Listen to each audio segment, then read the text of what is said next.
Market Mantra, Market Mantra, Market Mantra, Market Mantra, Market Mantra. Good evening and welcome to the Sunday edition of Market Mantra, in which we give you a complete update on the economic and business news of the day. Today we'll also be taking your calls on mutual funds and matters related with them.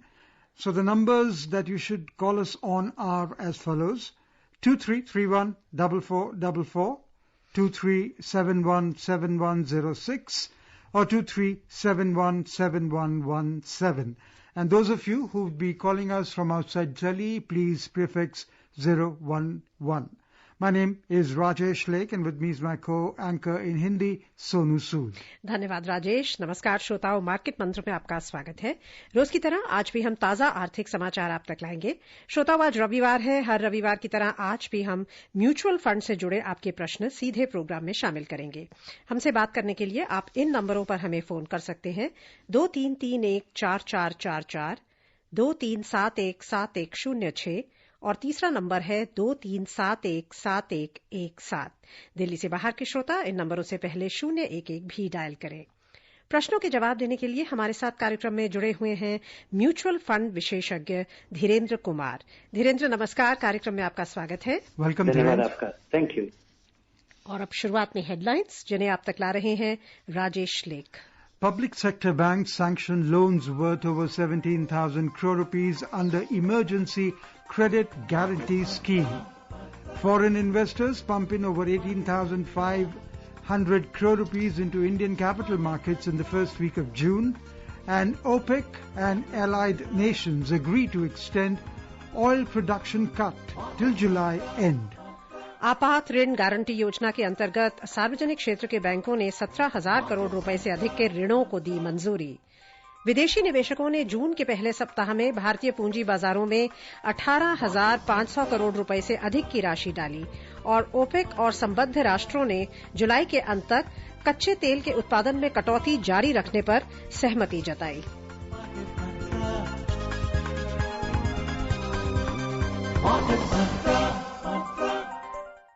Public sector banks have sanctioned loans worth over 17,705 crore rupees under the 100% Emergency Credit Line Guarantee Scheme till Friday. In a tweet today, Finance Minister Nirmala Sitharaman's office said, out of this, over 8,320 crore rupees have been dispersed. It also shared bank-wise and state-wise details. We have a first caller online with us from Kolkata, Vijay Kumar. We welcome you, Vijay, to Market Mantra. Please ask your question. Sir, मैं बोल रहे हैं जी जी। Actually कल वाला बात था, तो मैं ब्लाइंड पर्सन हूँ, तो मेरे पोस्ट ऑफिस में पैसा है, तो पोस्ट ऑफिस में क्या साइडेड पर्सन मैंने जो नॉर्मल लोग है मैंने वो भी सही कर सकते हैं? मैं सही करूंगा तो पैसा क्या उठेगा, मैंने विटनेस हो जाएगा? ये बात तो पूछना था मेरे। जैसे नेत्रहीन लोगों के लिए जो नियम है कि आपके साथ कोई और व्यक्ति होता है जो हमेशा कंपनी करता है, आप और जो बैंक खाता खोलने के लिए जो प्रोसीजर है वही प्रोसीजर फॉलो किया जाता है पोस्ट ऑफिस में भी। धीरेन्द्र, अभी हमने जो खबर पढ़ी, पब्लिक सेक्टर बैंक्स ने सैंक्शन किए हैं लोन्स 100% क्रेडिट गारंटी स्कीम के अंतर्गत, ये आपको कितना एक इम्पोर्टेंट स्टेप लगता है इकोनॉमी को रिवाइव करने में? मुझे लगता है ये बहुत यूजफुल स्टेप है, ये क्राइसिस मैनेजमेंट का स्टेप है, लेकिन ये ग्रोथ को और सब चीज को बरकरार करने के लिए, क्योंकि लोन है और ये इसका इस्तेमाल केवल वही लोग करेंगे जो बहुत डिस्ट्रेस में हो। तो ये जरूरी है। कारोबार बहुत सारे ठप हो गए हैं और निर्भर करता है कि कौन सा कारोबार किस स्थिति में था। बहुत सारे कारोबार अच्छी स्थिति में थे, उन्हें 3 महीने 6 महीने अपने खर्चे को झेलने में कोई दिक्कत नहीं होगी, लेकिन बहुत सारा कारोबार बिल्कुल मार्जिन पे था, जो हर महीने कमाता है, हर महीने खाता है या स्पेंड हो जाता है। तो उनके लिए ये क्रेडिट गारंटी स्कीम, जिसमें कि आपको कोलैटरल दिए बिना आप ये लोन ले सकते हैं, तो ये इससे उभरने में बड़ा मदद करेगा। और अब हम लेते हैं अपने अगले कॉलर को, जो है दिल्ली से पिंकू। पिंकू जी, आपका स्वागत है, सवाल पूछिए। नमस्कार मैम। नमस्कार मैम, मैं जानना चाहूंगा सेविंग अकाउंट में जो ब्याज दर कितनी दी जाती है, मेरे को ये जानना है। क्या दी जाती है? सेविंग्स अकाउंट में ब्याज दर। हाँ, हम स्टेट बैंक आपको 3.5% देता है। अलग अलग बैंक अलग अलग देते हैं, पर करीब करीब ये 3.5-4% के करीब अधिकतर बैंकों में। Okay, Thiren, moving forward, if I'm a person who's been investing and suddenly my income has come down by 50%, what advice would you give to a person if he were in such a dire state? What should he be doing when it comes to investments? Depends, your investment coming down, your income coming down by 50%. And if that investment was, if that saving, your income was getting invested, then basically your investment comes to a standstill. What you were actually doing with your surplus for your future income has been hurt now. But if it is going to really have an impact in terms of your consumption, if you won't have enough income to support your current needs, then you have to look for, methodically. Suddenly what you thought was your growth portfolio that you will be needing it many years from now. You need to reconfigure it in a manner that it starts generating income from now. At these stages, maybe if it is a temporary thing to your understanding, then maybe take a part of it. Maybe this is also the time to clean up your portfolio. So, but don't be very liberal with your withdrawal. It doesn't make sense, assuming, taking a real example that, if somebody was earning 1 lakh of rupees and his income has come down to 50,000 rupees and he has accumulated savings, which is invested, which is to the tune of, 30, 40, 50 lakh rupees. So make sure that, you are very disciplined about withdrawing your money, pulling it out. And, reduce your, as less withdrawal. So maybe reduce your expenses as well. But whatever be the gap, start withdrawing, start redeeming a small part of your investment to support your income. But at the same time, you will have to reconfigure your investment, because what was suddenly what you thought was an investment for many years, now it is an investment from which you have to realize a part of it every month or every quarter to support your income. So that requires little reconfiguration. आइए अब शामिल करते हैं अगले collar को अपने कार्यक्रम में। प्रदीप हैं चेन्नई से हमारे साथ। प्रदीप जी, नमस्कार, सवाल पूछें। नमस्कार मैम, मैं चेन्नई से प्रदीप बोल रहा हूँ। जी, आपका क्या सवाल है? मैं म्यूचुअल फंड में इन्वेस्ट कर रहा था, बैलेंस फंड में। जी। मैं एक सैलरी होल्डर पर्सन हूँ। अब मैं टैक्स के दायरे में आता हूँ, तो मैं ELSS फंड में इन्वेस्ट करना चाहता हूँ। जी। हाँ, तो कोई 2 अच्छे फंड बता दीजिए सर।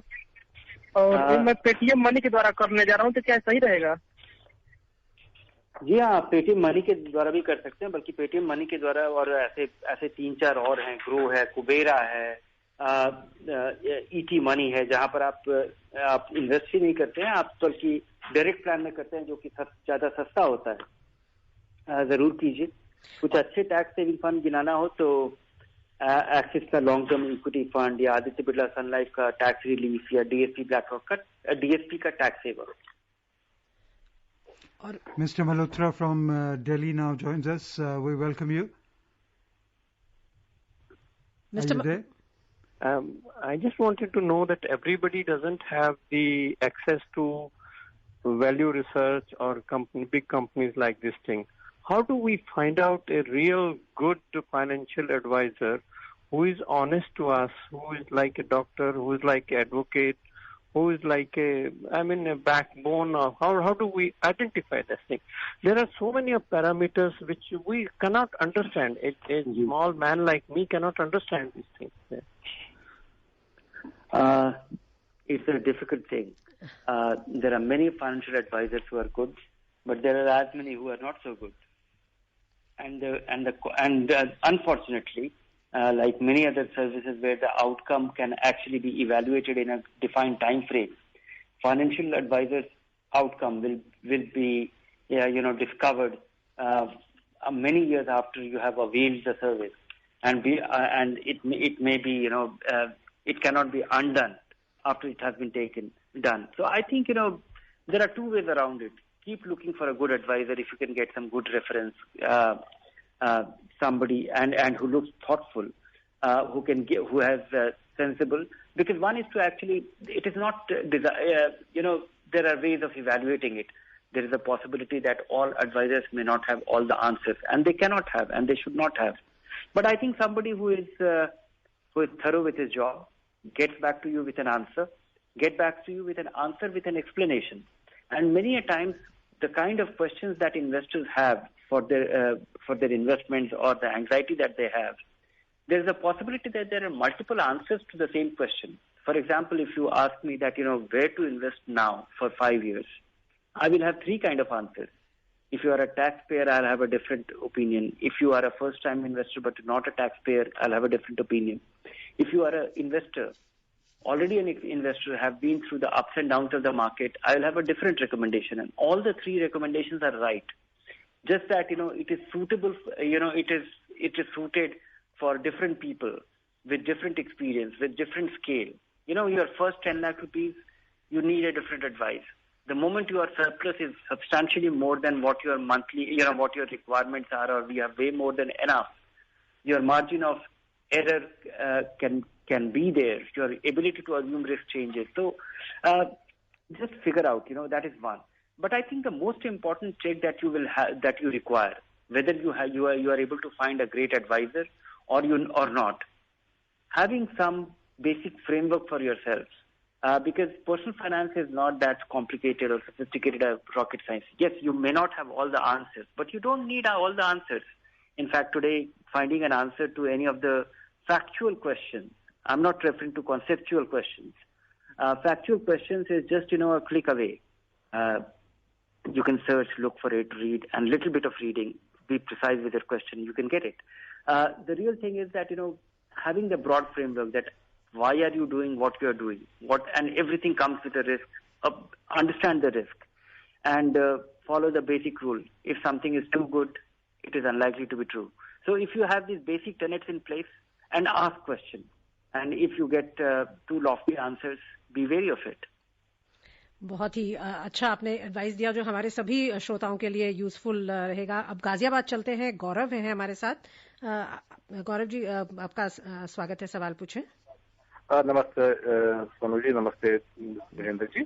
मेरा सवाल है सर, ये अच्छा फंड मैनेजर कैसे पता लगाएं कि ये अच्छा फंड मैनेजर है, इसका हमेशा परफॉर्मेंस अच्छा रहा है, चाहे मार्केट ऊपर जाए या नीचे जाए उसमें अच्छा रिटर्न दिया है एज कम्पेयर टू इंडेक्स? कैसे पता लगा? कोई आपके नाम दे सकती है एक आध दो फंड मैनेजर के, बिरला या ICICI या HDFC की, जिसमें हम अच्छे फंड मैनेजर के साथ जाएं? और दूसरी बात सर, आपको क्या लगता है स्मॉल मिड कैप और अभी मार्केट कितनी जल्दी अपनी हाइट 40,000 से कवर कर लेगा? Thank you.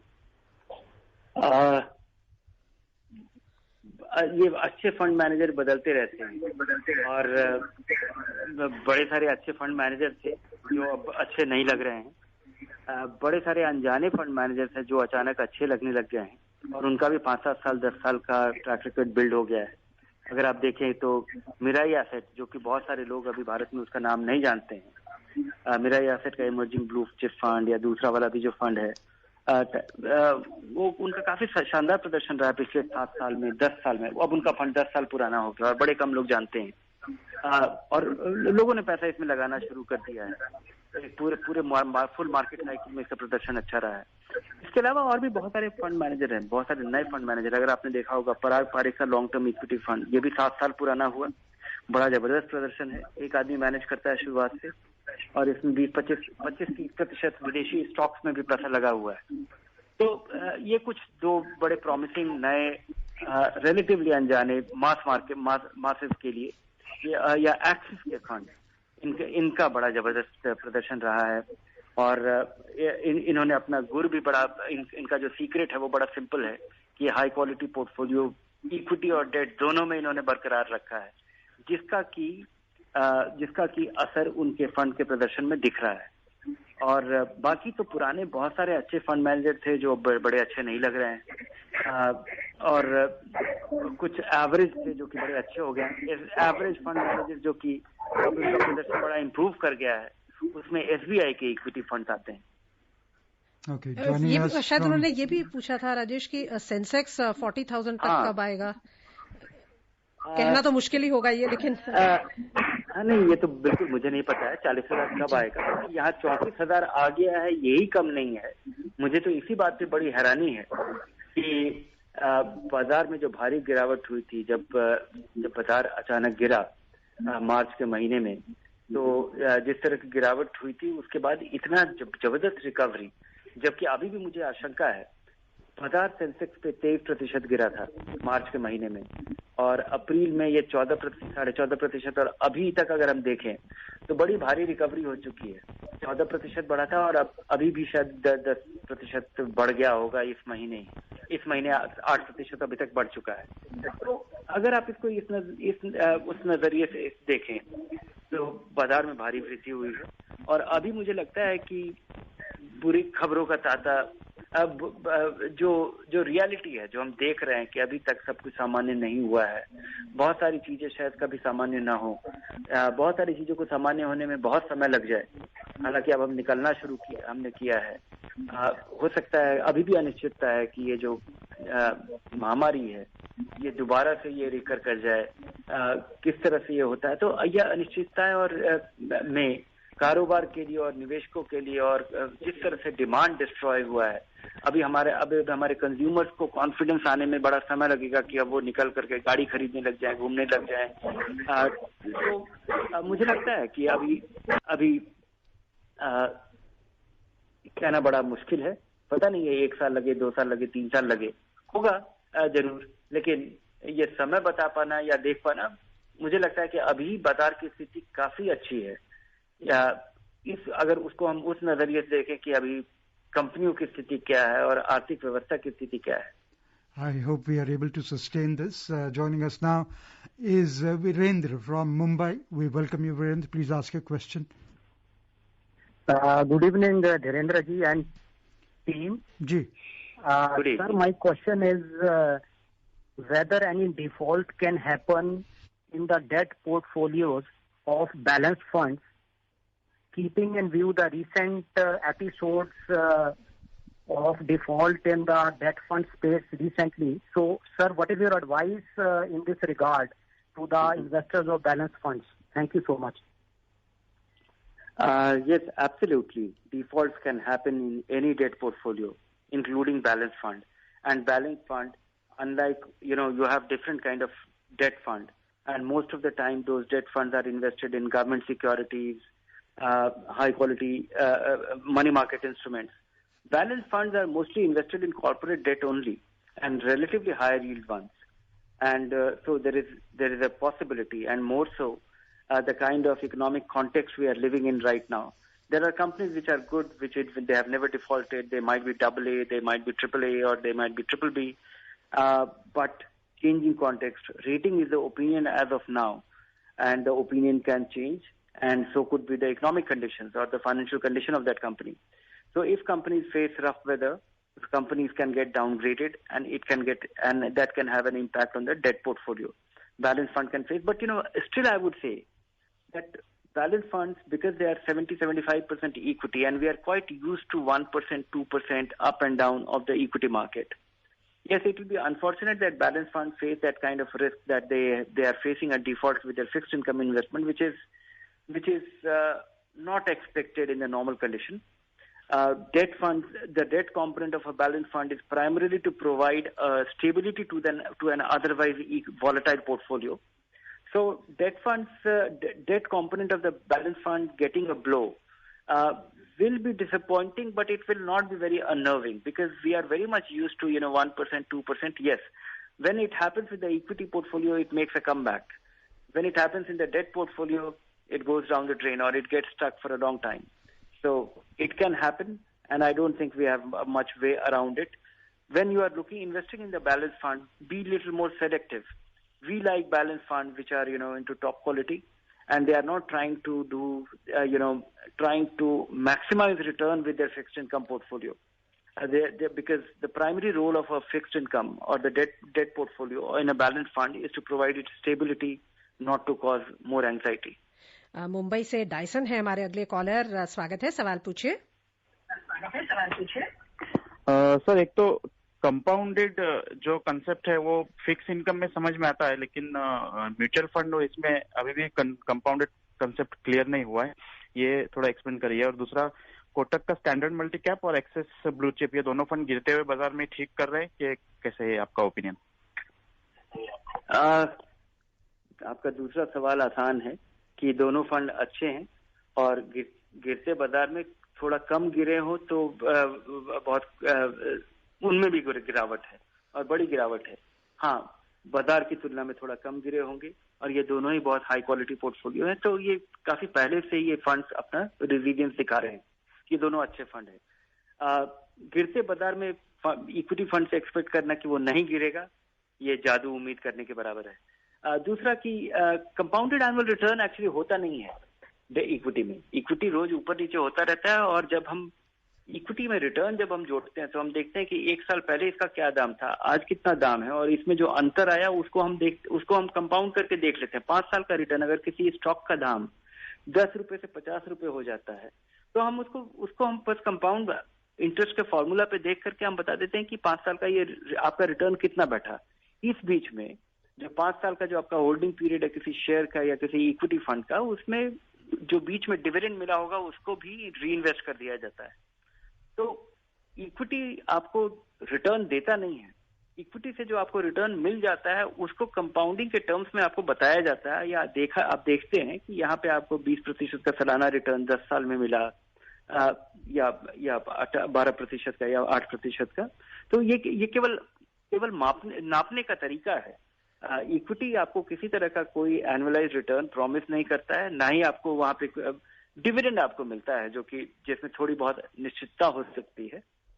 लेकिन डिविडेंड यील्ड हमारे यहाँ कंपनियों पे जो है वो कोई बहुत मीनिंगफुल नहीं है, लेकिन हाँ गिरते बाजार में वो डिविडेंड बड़ा इंपॉर्टेंट हो जाता है। मुंबई से ही है हमारे अगले कॉलर रत्नाकर जी, आपका स्वागत है, सवाल पूछिए। हेलो जी रत्नाकर, सवाल पूछिए। Hello, good evening sir. Good evening. मेरा सवाल है कि अभी जो मार्केट में जो बढ़त है, it is due to mutual fund houses are buying shares, इसलिए है कि अपनी इकोनॉमी स्ट्रेंथन हो रही है इसलिए? नहीं, ये इकोनॉमी स्ट्रेंथन नहीं हो रही है, बल्कि इकोनॉमी मुझे लगता है कि इसके पीछे 2 कारण है। एक तो कि म्यूचुअल फंड निवेशकों ने पैसा निकाला नहीं है, उसका ये नतीजा है। विदेशी निवेशकों ने झटके में एक साथ बहुत सारा पैसा निकाला था और अब वो धीरे धीरे उन्होंने लगाना शुरू कर दिया है। डोमेस्टिक इन्वेस्टर्स ने पैसा निकाला नहीं है और थोड़ा बहुत पैसा जो एसआईपी का बिल्ड हुआ था, करीब 8-9 हजार करोड़ रुपए जो महीने में आता है, वो आना जारी है।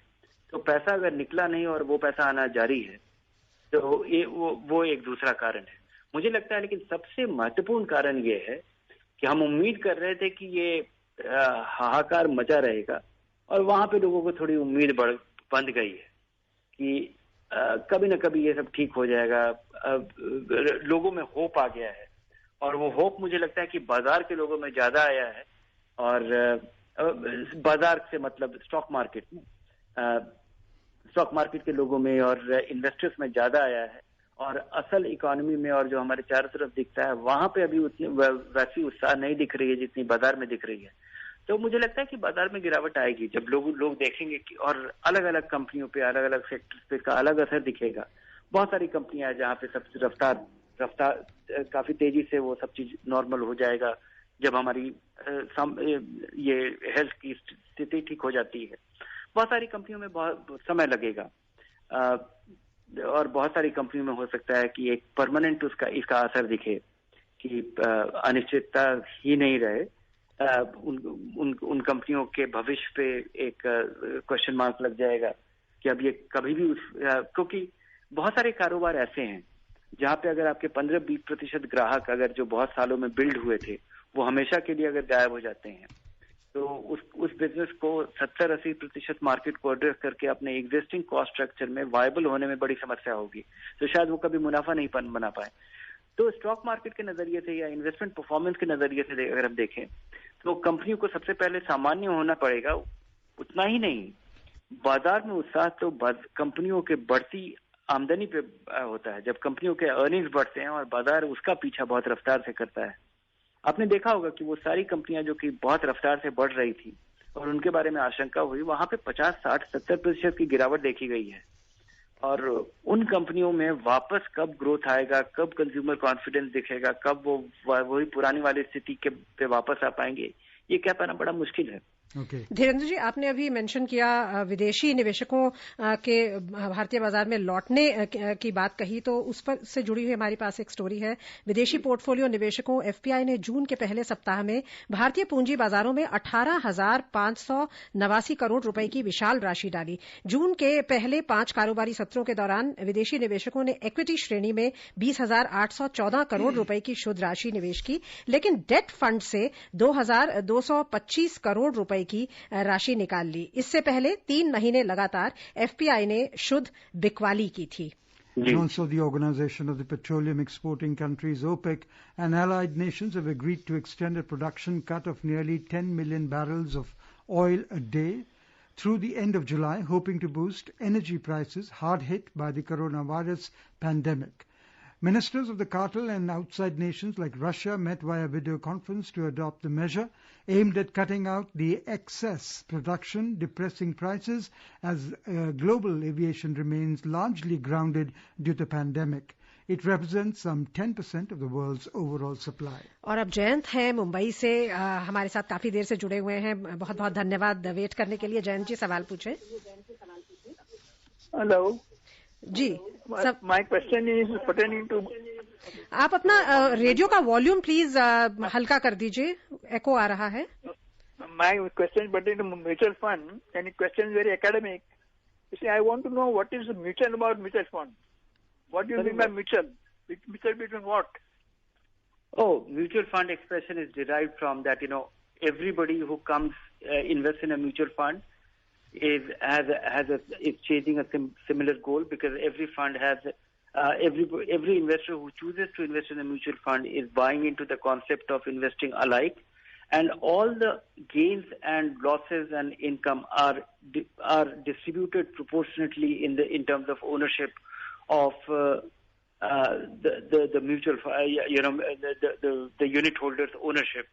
So the mutual is that, and the mutual fund company only derives a fee for keeping an oversight, managing it, and managing the money. All the gains and all the losses are investors. That is what is mutual about it. Shyam from Mumbai joins us. Shyam, quickly ask a question. Shyam, जल्दी से अपना सवाल पूछिए please. नमस्ते धीरेन्द्र जी, मेरा ICICI balance advantage fund में है। Amount 3 महीने से डिविडेंड अनाउंस नहीं किया और बैंक भी बोल रही है कि शायद रजिस्ट्रार बंद है, ऑफिस बंद है, इसलिए तो नहीं होगा। नहीं, इसलिए नहीं होगा क्योंकि रजिस्ट्रार खुले हुए हैं। और म्यूचुअल फंड के कारोबार में किसी भी तरह का डिसरप्शन नहीं हुआ है। और खासकर डिविडेंड देने का जो ये प्रोग्राम है, जो मेथड है, आपको पता होगा कि आप जब म्यूचुअल फंड में निवेश करते हैं तो आपका बैंक अकाउंट होना अनिवार्य है और आपको जो डिविडेंड मिलता है वो बैंक अकाउंट में सीधे ट्रांसफर होता है। तो इसमें इस वजह से नहीं, म्यूचुअल फंड अपना डिविडेंड तभी देता है जब उसके पास कुछ सरप्लस हो। और हाल फिलहाल इस फंड में नुकसान हुआ होगा जिस वजह से डिविडेंड में रुकावट हुई होगी। लेकिन मुझे बारीकी से इस फंड के बारे में जानकारी नहीं है कि डिविडेंड क्यों अभी आना बंद हुआ है, क्योंकि बहुत सारे फंड जिनको कि 2-3 महीने अगर उनका प्रदर्शन अच्छा नहीं भी रहे लेकिन पुराने गेन्स उनके पास इतने रहते हैं कि वो उसमें से वो डिविडेंड दे पाते हैं। अभी शायद स्थिति बहुत ज्यादा पैसा आने पर सेबी ने बीच में नियम में बदलाव किया था कि नए इनके पास अपना सवाल डिविडेंड देने के लिए। समय हमारा खत्म हो रहा है, इसलिए हमें चर्चा को भी यहीं समाप्त करना होगा। धीरेन्द्र, बहुत बहुत धन्यवाद, आप आए और हमारे श्रोताओं को बहुमूल्य जानकारी दी। धन्यवाद आपका। And before we close the headlines once again, public sector banks sanctioned loans worth over 17,000 crore rupees under emergency credit guarantee scheme. Foreign investors pump in over 18,000 crore rupees into the Indian capital markets, and OPEC and allied nations agreed to extend oil production cut till July end. That's all we have in this edition of Market Mantra. Till tomorrow, goodbye. Market Mantra.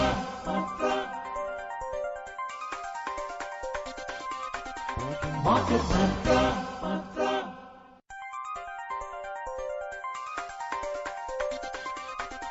Market Mantra.